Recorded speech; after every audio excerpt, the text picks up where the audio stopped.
So how do I think differently about how to use text message and how to use email? And what are some ways that I can be multi-channeled and engage with customers in a different way and give them information to help them make better decisions for themselves? Out of the gate, what's the right channel to contact them, the right time, what's the right content or messaging to utilize, or at a minimum, start from an educated guess and then be able to kind of ingest and capture data to dynamically alter that strategy so that you are in step with what the consumer wants and needs. Hello, this is Shawn, Budde of Ensemble X, and this is the Ensemble X Exchange podcast. Today I'm talking with two CEOs, Cody Owens of Equably and JD Rainey of Quanta, about the modern approach to collections. Cody is a seasoned financial services leader turned entrepreneur with over 20 years of experience driving successful turnarounds and transformations across the US, Latin America, and Europe. In 2020, he co-founded Equably, a fintech platform aiming to create a healthier credit ecosystem by revolutionizing the underserved late stages of the credit lifecycle. Cody holds a BA in economics and an MBA from Point Loma Nazarene University. Welcome, Cody. Thanks for having me, Shawn. And for the last decade, JD Rainey has successfully started and built companies as an entrepreneur in the UK and the US. Prior to his startup endeavors, JD served as an executive in multiple roles in the collections and recovery industry. At Quanta, JD combines his deep knowledge of collections with his growth mindset to facilitate Quanta's goal of building innovative omni-channel digital collection solutions. He holds an MBA from MIT. And welcome, JD. Good to be here. So JD, we were pretty impressed. You're in a legit studio. What's the story behind that? Yeah, I can't take credit for it. My wife is a professional voiceover artist, so she literally does this for a living. I think a lot about this booth in terms of like product development, if I'm really honest. And she originally started, it's like an MVP, right? Just get something out there. And she was literally in a closet and with like clothes around to dampen the sound. And she's successfully kind of gone a couple levels up to that. We've bought this really beautiful booth. This is really the first time I've used it professionally. Nice. But it looks good. I think that's what matters. That's what matters the most. And so what kind of stuff does she voice over? So a lot of things, some really interesting stuff. So, she does a bunch of medical narration. She's done a lot of commercials. So she was the voice for a big hair care product. She's done some online ads and stuff. And it's a very interesting, unique area. But she's built a beautiful little business out of it. So it's good. Yeah. And in this age, you can do it pretty much anywhere. So that's probably a nice feature too. And Cody, you worked on a bigger stage. You were on The Price is Right. Yes. Which is pretty interesting for me. I used to work in LA and I'd walk around in that mall right behind where they record and you'd see people wearing the name tags. So what was that experience like for you? Yeah, it was incredible. It was 2001. I was an RA in my dorm. So I took my dorm and I heard that you were guaranteed one spot if you had a certain number of people. We met that threshold. We woke up really early. I had a hole in my shirt. We looked like a bunch of unhoused people. And somehow I was chosen. I was the first name called. I didn't hear it. So they called my name like 2 or 3 times. I finally go down. I lose every round until like the second to last. I get up. I lose my game. I spin the wheel. I hit $1. I go to the showcase. I get past the absolute worst showcase in the history of Price is Right. It was like furniture, a roll of carpet, a spa. It was terrible. And then I won. And when I won, I jumped up in the air and I was sweating profusely. So I had just like really dark pit stains. It's all memorialized, on YouTube somewhere. It's brilliant. Have you ever looked it up on YouTube? Yeah. My wife found it a couple years ago. My neighbors were inquiring about it. So we found it. It's all grainy, but you can still see the sweat marks. She saw it before you got married, right? Yeah, it's how I closed the deal with her. Actually, I was like, "Hey, listen, I got to show you. I got a lot of furniture and some carpeting in a spa." Yeah. Well, I think we'll try to find a link to that and put that in the notes for this episode. Perfect. And then one other thing I want to just kind of hear from you guys about is you've both worked in Europe, Cody, and South America as well. Like, what was the business environment like there versus the US? And what motivated you to go overseas?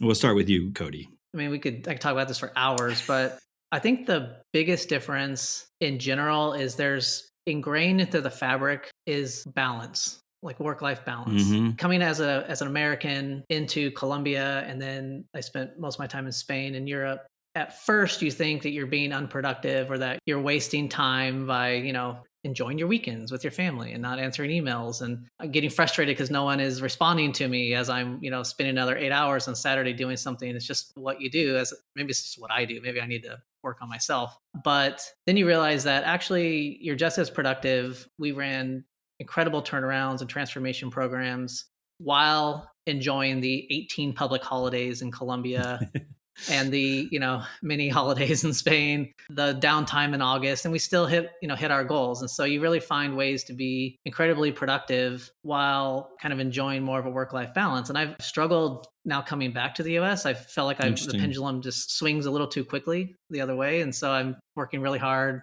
now with a young child to like figure out how to maintain some of that. That's interesting. And JD? Yeah, I don't think I had the same experience as Cody did. I think, well, I mean, I was in startup world, so it was the constant struggle of finding product market fit is what drove me and the team kind of day to day. So I guess it was so intense that I couldn't really kind of get into that cultural part of it. Interesting. But, we went over very opportunistically to Dublin first and then to London for 8 years. Mm-hmm.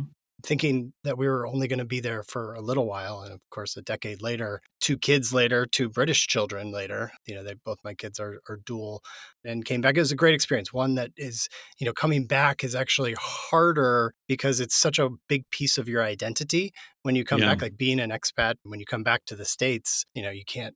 It's like, where are you from? It's like, oh, I live in Richmond, versus it used to be like, oh, I live in London. And people are like, oh, London. Oh, wow. You just don't have that anymore. Yeah. Yeah. I'm a big fan of London. My cousin went over there for, I think, 3 or 4 years, and they've been there, I don't even know now, probably 15, and they're citizens, and they passed the test on English history or whatever it took. There you go. It is a lovely city once you get over the grayness and the fact that it's dark at like 3:30 in the afternoon. It has been nice coming back as sunshine. Yeah. All right. Well, why don't we dive in? So we're going to talk about collections. I think collections is a really interesting space. It tends to be overlooked. I think a lot of the fintechs that we work with, collections is a thing that they assume they won't have to do because they've got a great product and customers are going to love them and they're all going to pay. But it's really changed a lot in the 4 decades that I've been in the industry. So I'd love to hear about how you guys first got into collections and when that was and kind of what the industry was like at that point in time. So, Cody, if you can kind of start us off, that'd be great. Yeah, so I spent kind of the first 8 years of my career so on the front end, retail banking, front end of credit, HSBC, auto, and a little bit of card. Mm-hmm. And then in 2008, when the financial crisis hit, HSBC auto was kind of the first to blow up pretty quickly. And so as that shut down, I was referred by some of my ex-colleagues and some ex-Cap One colleagues as well to Encore Capital Group, which, if you're not familiar, is one of the larger debt buyers in the world. And at that time was ran by Brandon Black and Paul Grinberg, who Brandon's ex-Cap One. Shawn, you may know him. And so it was a really interesting time to go. I was very apprehensive, like collections, this is an area I successfully avoided at HSBC and others. And as I got to really know the team at that point, they were bringing in just fresh perspective, fresh eyes on this kind of age-old problem in this very like archaic industry. And so it was cool to see, what Encore was doing to really like understand customers, introduce customer centric approach to collections. And I really kind of fell in love with the team and the talent and, had a 13-year career there at Encore with those guys. So that's how I kind of jumped in. And then shortly after kind of joining Encore in the ops world, I did a short stint in acquisitions and then went abroad. And that's when I ran these kind of turnarounds and transformation programs in various countries for subsidiaries that we had acquired. Got it. Side note, I had a phone call scheduled with Paul a couple of years ago, and then I got an email from him saying, I have to cancel. I got a restaurant reservation in Japan. So for most people who don't know, there's a Wall Street Journal article about Paul because he went to visit, I think, the 50 or 100 top restaurants in the world over the course of a couple of years. So a really interesting guy. I've had the pleasure of sharing many of those meals. And in Spain in particular, where language might have been a barrier, I was the one to be like, do you know who this is? Oh, nice. Like, let me show you the Wall Street Journal article. And then that's awesome. Preferential treatment. Yeah. So did you go to, what is it, El Bulli or whatever? Is that the one? I did not know, but we did go to Enigma with him, and that group, the Bulde group, after like a 10-year hiatus, came back and opened Enigma in Barcelona. Yeah. Oh, that's cool. All right. So JD, how did you get into this mess? This was actually probably my first banking job was in collections. So I was in the summer associates program at MBNA, and half the time was spent on the phones doing the job, and the other half of the time was spent, I guess, learning because you're still at college. And this was in 2002. And so our first summer job was half the time was spent in customer assistance on the phones collecting. And I was awful. I was terrible. I mean, I am an introvert. And so I'm an analyst at heart. I love numbers. And I guess I wasn't very good at talking to other humans, specifically about their past due debts, but I'm also hyper competitive. So I started out at the beginning of the summer, kind of bottom 5 out of 25 or so, and ended the summer top 5 out of 25. So I would say collections did me a solid and broke me out of my shell, which was really nice. Yeah, that's great. Ray Peloso, who worked at Capital One, I worked with him at Citibank, but he had worked at MBNA. He said, I think it was once a week, they had to get on the phones. Management had to get on the phones. And if they didn't beat the collectors, they had to buy pizza for everyone. Yeah, I managed people for a while, and I can attest that was something we did pretty often. And I loved it. My team loved it. Everybody loved it because there was so much hype around getting your manager out there. And so you make a big show out of it. So there's this whole thing about sitting down and talking. And if you stand, it's like motion creates emotion. And so I used to stand or I used to kneel. So I used to take the chair and shove it across the room, make a big show out of it, kind of do the whole thing. Little drama. Oh, yeah, of course, the drama. And they loved it. I mean, it like kind of brought the energy up. People want to work for you if you're that person. So it was a lot of fun. It was a lot of fun. Yeah, I think it's a great experience. I had done a lot of side-by-sides in my career. And then my last job at Capital One was I created the role of chief customer officer, and I tried to get all the executives to get on the phone with customers and basically do a customer service job. And it really was very enlightening because, when I did the side-by-sides, I could see the mistakes agents were making.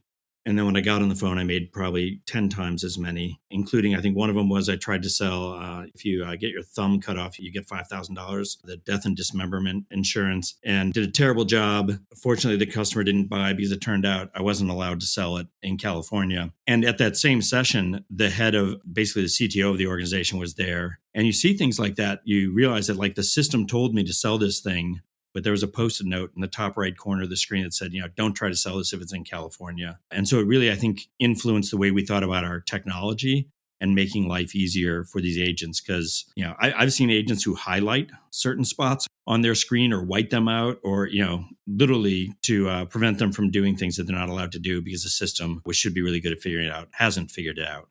So let's talk about that technology actually a little bit. If I go back to when I started this industry roughly 40 years ago, I remember the big thing, I was at Citibank and they implemented a power dialer. And a power dialer, all that meant is they could click on the customer's phone number to dial the phone for them. Prior to that, they were literally sitting there punching in phone numbers to call customers. And then we kind of went to auto dialers. But I would say until the financial crisis, this industry, hadn't really changed much. And so technology, I think technology frequently starts as a way of automating what you're already doing. And that's what we'd seen happen largely in collections in my experience. But let's talk about the financial crisis. Cody, you said that's kind of when you jumped into the space. How did things change or what did you hear about how things had changed when you joined? I think there's a couple things. The industry at that point was incredibly antiquated and archaic. So most shops were letter and dial.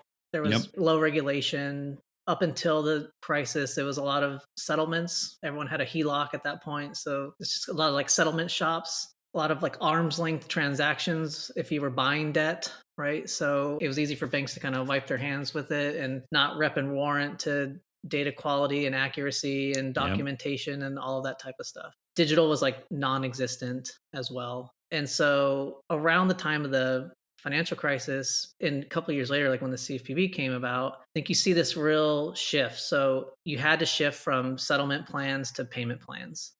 And it sounds obvious, but it's actually a very hard thing to do for a lot of reasons, right? Again, if you're a debt buyer, it's a pretty big impact in the short term on your valuation curves. Over time, it becomes a growing annuity, but that initial shift is hard. It's a behavioral shift. It's a compensation shift. That's a lot of things. So turning into a payment plan shop was important. BK bankruptcy suddenly became a very important channel. Mm-hmm. There was an increase in kind of the importance of legal, but not just, I need to figure out how to sue more, but how do I sue the right way with purposed intent? I'm not going to send things to pre-legal unless I can like know with absolute certainty that the next step is, and I can execute on that accordingly. A lot of folks probably don't know what pre-legal means. Can you define that for us? Sure. It's kind of after you've expended, all of your kind of non-legal efforts trying to collect from the consumer, you're kind of giving them a last-ditch effort to resolve before you send things to a law firm to start litigation on the debt. And so it's kind of a heightened talk-off level where, you're not threatening, but it's basically informing them that, hey, this is the last opportunity. We are going to litigate as the next step. Yeah, this is for real. This is for real, yeah, unfortunately. The other thing is, I think that it became really, really important at that point to really start to understand your consumer, because most shops were heavy, heavy dial shops. So you were calling as much as you can. You call 1,000 people and can you pay? Can you pay? Can you pay? And now you had to really figure out how to take advantage of like every right party contact that you were able to obtain. And so again, a behavioral shift, a training shift, but also, hey, how do you leverage data and analytics to like really understand your consumer, figure out how to get that RPC, but then keep them on the phone and convert it. And so kind of big shifts in addition to obviously regulation around that time as well. Yeah. So JD, can you talk a little bit about that regulation? I mean, I remember at Capital One, I think we maybe had 40 or 50 collections groups that we were using. When the CFPB came around, they collapsed that down to 3 or 4 because just managing the compliance side, became much more important. Kind of as Cody referenced, it was a little bit of the wild, wild west. How did you see that change? Yes, similarly. So I was on the legal collection side. So for 8 years, I was in legal debt collection, got to the point where I was CEO of a debt collection law firm. And our big client was American Express. And it felt kind of post CFPB coming in 2011-ish. It was like the goalposts were constantly shifting, and the audit standards were constantly getting 5 pages longer, 10 pages longer, every quarter, every month. It's like, okay, I did it. Oh, we got more for you to do. Right. So from our side, it was very reactive in a way to what the client drove for us. So we probably weren't as proactive, but I think we just didn't have the people and the lawyers to sit around and try and figure out how to change the standards. We were just reacting to everything that our clients pushed down on us. So it was very different. I mean, I experienced the same thing that Cody was talking about, going from being on the phone and saying, yeah, just go get a second mortgage, to afterwards, you got to learn how to collect again, kind of. So it was very different. Yeah. I mean, I remember having a collection agency tell me, they're like, I used to get a call every week from my clients beating me to improve collections rates. And now it's like, as long as I don't get them in trouble, they kind of don't care if I collect anything. It was maybe the extreme version of it. And then that's kind of settled down. I think I managed for Capital One a debt recovery business. Every year somebody in Buffalo would get arrested for saying that, the police are going to come to your door if you don't pay this debt. And there definitely was a lot of abuse in the industry. And I actually kind of blame the industry. As you said, Cody, you could sell this debt off and kind of wash your hands of it and pretend it didn't matter what happened downstream. But, Cody never called you and said, hey, I'm calling from Cody's collection shop. They said, I'm calling about your Citibank debt. And so I really tried to get folks interested in like, hey, we should voluntarily put together some standards. And there was no appetite for that. CFPB, in essence, did that for the industry, and probably not in the way the industry would have liked. As a whole, it was good. Regulation was really, really good. It really kind of accelerated some modernization of the industry. I mean, we still lag meaningfully behind, but suddenly there was like real accountability across the chain of title. Suddenly you had to have real policies and procedures and the controls around them. Like suddenly consumer centricity was like a thing, and you had to figure out how to, attract more flies with honey, if you will. And these are all things a lot of companies like Encore and I was like believed in and were trying their best to do for a long time, but now it was like a requirement, right? If you were like an agency, clearly the Cap Ones and the banks and the other banks were there holding you to the fire for that. But debt buyers in the past, especially, not to give too much of that view, but like they never had the post-sale audit or accountability. And suddenly now they were like in your shop auditing you like an agency. A big shock, a lot of work, a lot more compliance people and legal people, but I think really good thing at the end of the day. It raised the standards. Yeah, I think that's great. And I think the shift that we've seen is, I say, the old form of collections was like, what form of beating would you like today? And I feel like this has shifted much more to a marketing endeavor than, you don't ever have to answer the phone if you don't want to now, right? I mean, the old days you didn't know who was calling, and now pretty much if it's not in your phone book, you don't pay attention to it. So JD, where are we on that transformation? Cody, I think, says maybe not terribly far yet. Yeah, where are we at and where are we going? I mean, I think there are components that are pretty far along. I think I think everybody in the industry has accepted that the digital channel is a channel that they should be paying attention to. So I would say that part of it's pretty far along. I think we're past the growth stage of a typical S curve. But I think the rest of it, I think we still have a little bit of a ways to go, both from a quality of digital communication to the ability to actually be multi-channel to just having really smart and sophisticated segmentation and strategies. I think we still are kind of in the beginning parts of that side of things. Yeah. Cody, what do you think about that? I mean, I 100% align with JD, very much agree with that assessment. If you look at, to his point, there's been an acknowledgement and say adoption of digital kind of engagement with consumers. And, you have to thank the True Accords, the Indebteds, the Januaries, like the folks that have come in and started kind of these digital agencies or these digital first agencies and then started outperforming a lot of the traditional ones. And so if anything was a motivator, it was, I'm losing on the panel, I have to catch up. Then Reg F helps create some clarity, not all. And so a little bit more comfortability. But what you generally see today is just like, it's not done well. I don't mean to be critical, but anecdotal, don't quote me on this, but I bet if you survey, I think that's what we're doing, Cody. If you surveyed 10 agencies today, probably more than half aren't even sending text, right? Or SMS, right? Or not doing it like at scale, right? They're testing into it. A lot of banks won't allow like agencies to email, right? Mm-hmm. There's just a lot of debate. So it's not full blown. There's not intelligent segmentation. The process is very fragmented as well. So, you kind of send things off to a vendor who may handle your physical letters and now email, and you don't really get a lot of the data you want back. And then you send another file to an SMS provider to execute that. And then again, do you get enough data back? Are you then able to like leverage all of that to optimize your strategies? It's just kind of, call it early stage, right? Like kind of nascent and a little bit benign. Yeah. So just before we get too far ahead, can you define Reg F for folks? That might be a new one as well. Sure. Sorry to drop all these. That's okay. This nomenclature, but so at the highest level, the industry is governed by a number of regulations, but probably the most important being is FDCPA and Fair Debt Collections and Practices Act. It's what decade are we in now? It's a 50-year-old. It's many decades old. It was designed, before most of the technology we're using today existed. It's been a little bit out of date. So kind of an update to that was Reg F, I think it was 2021 or so when it went into effect. And it just provided some clarity mainly around kind of digital communications and stuff like that. That's probably like the biggest impact for purposes of this discussion. So, and now there's governing things around that. There's rules around how many times you can contact a consumer in a rolling 7-day period, things like that. So that's what it generally governs. Thank you for that. Okay, so JD, Cody mentioned a bunch of different channels here. Can you help me understand what omni-channel means in the context of collections? Yeah, I think there's a lot of different ways that you can answer it and a lot of different ways that people do answer it.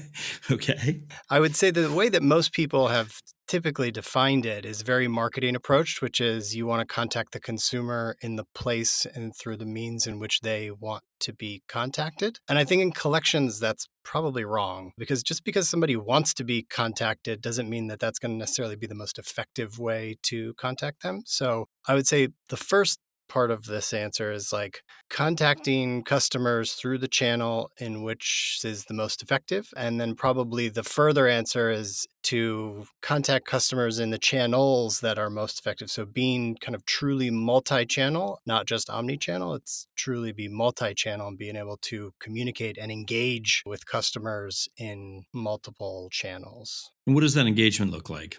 That's a good question. That's something I've been thinking a lot about actually recently is just what is engagement? And I think the good thing about digital is that engagement takes on a different meaning. So in the world where it was only phone calls, engagement was a collector talking to a consumer, and they would engage and there would be an information sharing, there would be a conversation, there would be a relationship that's formed between the two. And when you start to throw in multi-channel, engagement takes on a bit of a different meaning. And I think today with email and with text message and with phone calls, which are kind of the main channels that people are using, engagement is the content that you share, the content that you point people to, the engagement that you have through SMS, the driving to payment portals, then the engagement within payment portals and within a lender's site. So when I think about engagement, how do I engage meaningfully? How do I keep my messaging the same across multiple channels? And then how do I expand the channels that I am engaging with a consumer with? So how do I think differently about how to use text message and how to use email, and what are some ways that I can be multi-channeled and engage with customers in a different way and give them information to help them make better decisions for themselves. Obviously, I can talk about this for a while, but it's something that's really been occupying a lot of my brain around this industry and kind of where we're going. Yeah. Cody, how are you thinking about that? As expected, I'm very aligned with JD. I think at Equably, we have a slightly different approach because we're a technology analytics provider. And so I think about kind of two things. One is, how do you integrate with all of those channels? So the integration is very important for continuity and to prevent, over communication or the wrong communication, and to execute those strategies. So that's one piece of it. I think the second piece is more around the analytics. So how do I guess at an initial stage, it's if the consumer communicates their preference, can you capture and honor that? That's table stakes, right? And can you honor that across those channels? So I don't want these channels, I want this time of day, can you do those things? But how do you, having never interacted with the consumer, are you able to actually look at some empirical data, various sources, and understand what the right, out of the gate, kind of what's the right channel to contact them, the right time, what's the right content or messaging to utilize, or at a minimum, start from a educated guess and then be able to kind of quickly ingest and capture data to dynamically alter that strategy so that you are in step with what the consumer wants and needs. So if you had to swag it, and I guess you do now, how much of it is finding the right channels versus finding the right message?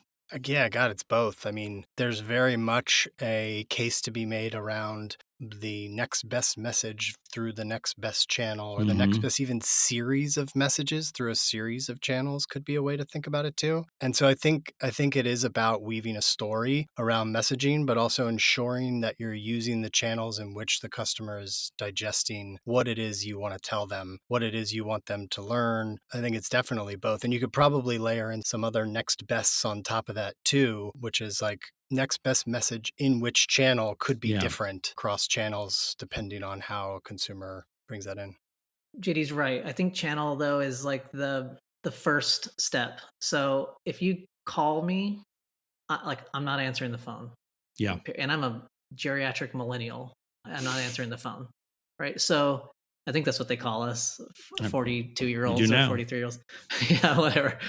If your omni-channel strategy obviously includes voice and you're leading with dial, you're never going to get the opportunity to tell the story. No one's there to answer. So I think identifying, you can make some swag guesses, look, statistically, most calls go unanswered. So why don't I lead with email or text? And then therefore now it's how do I get them to open this email? And I think that's where the subject line matters a whole lot, right? And how do I not get spam so that the email gets delivered? And that's where the content, all those things really matter. So it is absolutely both, but you got to also understand which channels are just not going to even allow you the opportunity. And that's mostly dialing.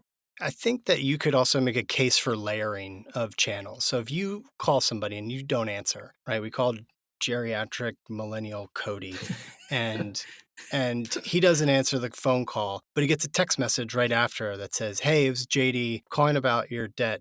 I sent you an email. Can you go check it? And there's some really good information in there. If you want to review it and call me back, that'd be great." It's probably too many characters, but you get the concept, right? It's you're layering, and that's also PS. It's that's how regular humans will talk, right? So I'll call a friend, they don't answer. I'll send them a text and be like, "Yo, I sent you an email. Can you please get back to me on this? I've been waiting for you for 2 days because we need to make a decision on blah, blah, blah." Yeah. I think there's something to be said. I mean, you asked about omnichannel earlier. There is something to be said about how do you, in a smart way, layer your channels and your messaging to feel like a very cohesive communication with a consumer. Right. So you're not just probing to find the one channel that's going to work. You're using each channel to support the other, in essence. I think so. And I think that's like a good example of sequencing. But then again, to Cody's point, it's like maybe it's just this person only looks at their email, they ignore everything else. And so that's the right way to do it. And you've got to figure that out. Yeah. So, Cody, you mentioned a couple of fintechs that are focused on collections, but what have you seen from fintechs who are lenders in terms of the way, they think about collections, and maybe, have they innovated, or are they Luddites in this domain? I want to be gentle with my response Be here. Be nice, Cody. Be nice. No, I'm just kidding. Look, I think that there's kind of this spectrum. So let's use like the fintech lenders, the ones that are experience a economic downturn for the first time. And like, yep. So for sure, there are some folks that have out of the gate said we need to have a sophisticated collection strategy. And it's great to see some of those out there. But I think it's kind of few and far between. What you mostly see is I haven't had to think about collections. It's been very manageable up until this point, and now suddenly there's a spike in delinquencies and a spike in charge-offs, and they're struggling to figure out at the early point of delinquency, like, how do I improve these cure rates and prevent these roll rates? And they're using some of the same kind of marketing technology to reach out to those consumers, and their strategies are pretty static. Yep. It's not really dynamic. So there's immediate opportunity to introduce some machine learning in there to better understand your consumers, identify those that are going to go all the way to charge off, and kind of change your early and late stage collection strategies. And then at charge off, you often see this default to debt sale. And debt sale is an important channel, but I think defaulting at charge off is not necessarily the right thing to do. There's recoverable consumers in there, and you need to understand it is not that big of a challenge these days as it has been in the past to be able to implement some recovery strategies prior to litigation or prior to debt sale. And so that's a lot of what we're doing at Equably with some of our platforms, is like, how do you easily access those workflows and those opportunities so that you can try to recover consumers and like kind of maximize your post charge off recoveries by leveraging all of the channels at your disposal: digital, non-legal, legal, debt sale at some point. But it's a lighter lift to just say, I'm going to go out and figure out how to sell this. And pricing's been really high, so that's kind of made sense, so you can continue to focus on the front end of the house. I just think now we're getting to a point where you kind of have to focus more on the back end, and so accessing the right tools or services to do so is like critical. Yeah, I think we've seen a bunch of folks who are like, well, so they've downloaded the app and they think, now I'll just send messages through the app and customers will figure it out. Yep. I definitely don't think that's the case. We see a lot internationally. If you're not using WhatsApp, you almost have no prayer. Right. I mean, that's the kind of the only communication tool people use in a lot of countries, certainly not in the US.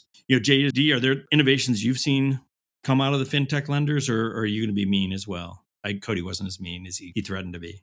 I mean, innovations, I don't know that I've seen too many. I think like where you would see it wouldn't really be in the fintech side. I think where you see innovation that relates to this is more on the marketing side. I think that marketing has always been, 5 to 8 years ahead of collections and where we are. Sure. I think they continue to be. Frankly, that's where I just go and steal all my good ideas, is I just follow a bunch of marketing companies and figure out what they're doing and hire a bunch of really smart folks who are doing that. So I think that's the place to pay attention to, is to see, so RCS is a new kind of the latest and greatest text message. Like we went from SMS to MMS and now to RCS, and that's going to be a thing over the next year or two that people are just starting to talk about and just starting to mess around with. Marketing is like very active in this space, and collections is going, hey, this MMS thing is pretty cool.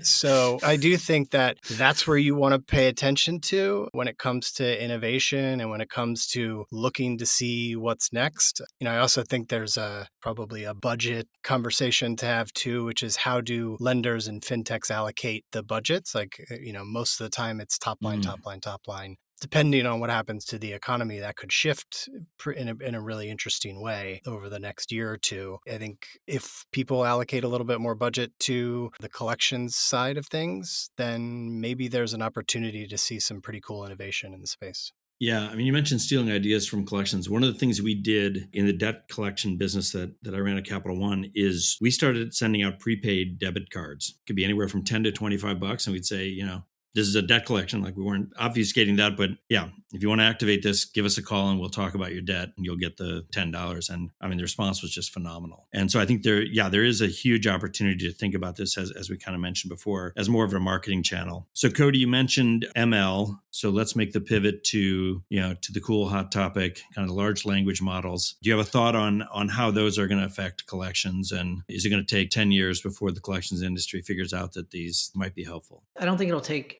10 years for people to figure out how helpful they are. I think it's kind of somewhat obvious today. I think it'll take a long time to make it a reality. There's lots of reasons for that. I think regulation is kind of one in the space, but also just the underlying data. So our new fintech or established mega FI, like data flows are fragmented and broken, data quality is poor across networks of servicing agencies and law firms and things like that. And so with AI, like bad data in, bad data out. So I think we have to solve that first, obviously at each individual company, but like at scale in the industry. And so that will be the biggest challenge to overcome, in addition to unforeseen but inevitable regulation. But what I do think is kind of important with AI and the way that we're kind of thinking about it at Equably, at least, is I say the first piece is like, how do I solve for that fragmentation, that data issue? And, the integration of Equably as kind of a centralized system and legacy tech stacks. And how do I solve for those broken data flows and then be able to provide like real-time oversight, rich insights from that data, et cetera, and then like leverage that for AI solutions or AI tools. And then as we think about what those are and like what matters for the industry, real-time decisioning, dynamic, personalized strategies, whether it's digital or otherwise. Yep. Automating like fully transparent, real-time oversight. So if you have, let's use a bigger case, you've got 40 agencies, 50 agencies, how do you monitor all of that like effort and activity, not just from a compliance perspective, but from a performance perspective, like daily? Instead of, what generally happens today is I spot checks, ask for some samples of data and I spot audit, once or twice a year. Like we got to do more than that. There's data enrichment opportunities, obviously like AI agents for chat and voice, eventually. And then I can go on and on, but I think the last one is probably just automation of back office stuff. So there's still just an enormous amount of manual tasks for legal processes or this or that. Again, like audits and other things. And how do you leverage AI to automate as much of that as possible? Awesome. All right, let's close it out here. First from you, JD, like what is the biggest challenge for lenders? What is it that they don't know about collections that they should know? So when I think about lenders, in the same way that in politics, they say policy is personnel.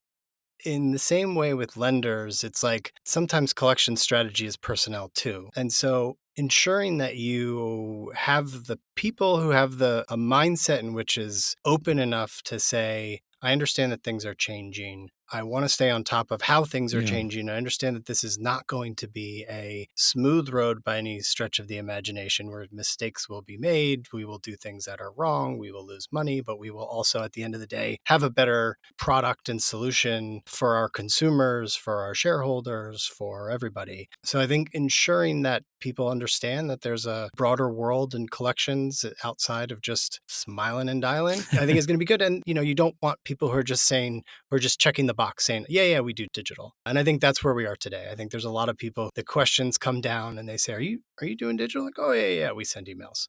Great. Right. They're terrible. Let's make them better. Let's think about strategy. Let's think about omnichannel. Let's think about how to utilize AI in a smart way that solves real problems at the end of the day. Cody?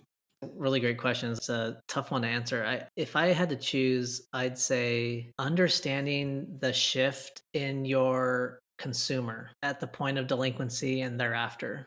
So you may assign a profile to a consumer, like really understand who they are as they're underwritten and as they pay, but like now there's a life event potentially or many life events. And it's, how do you now interact with that customer with that lens? Like, how do you understand what that is? It changes their availability. It changes their propensity. It's an emotional thing. It's like a whole nother layer of challenge, right? And you have to make that switch at like day zero of delinquency, I think is really hard. Everything you thought like doesn't necessarily apply anymore. Luckily we're at a stage where there's a huge amount of data out there. So if we can access it, and if we can get really, really smart and really intuitive, or really insightful, I should say, about our customers, and then offer them, I think that's probably another thing is, I have this solution, this toolkit today, this solution set, but I need to have a very different one like that. Yeah. And so being able to shift over and understand what those options are and provide them to them is really important. Yeah, I think that's a really great point. I think the presumption in the past has been that customers don't want to pay, and that you've got to,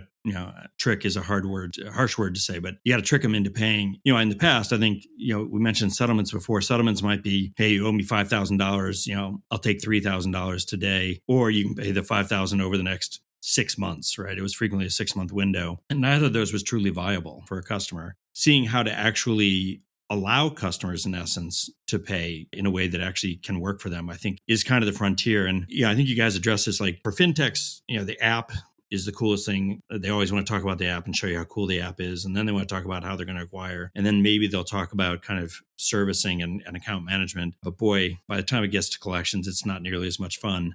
And so they haven't maybe invested the same amount of effort. They certainly haven't invested the same amount of effort there that they should. And so on that note, thank you so much for joining. Great conversation about collections, the modern approach. I think this is an area, as we've said, really ripe for transformation. I appreciate you guys joining me today. So that was Cody Owens of Equably, that's EQUABLI, and JD Rainey of Quanta, QUANTA. You can follow them both on LinkedIn. You can also visit us at EnsembleX.com, and you can find the EnsembleX Exchange podcast on all major platforms. And thank you both for joining me today. Thanks, Shawn. Thank you, Shawn. And thank the rest of you for listening.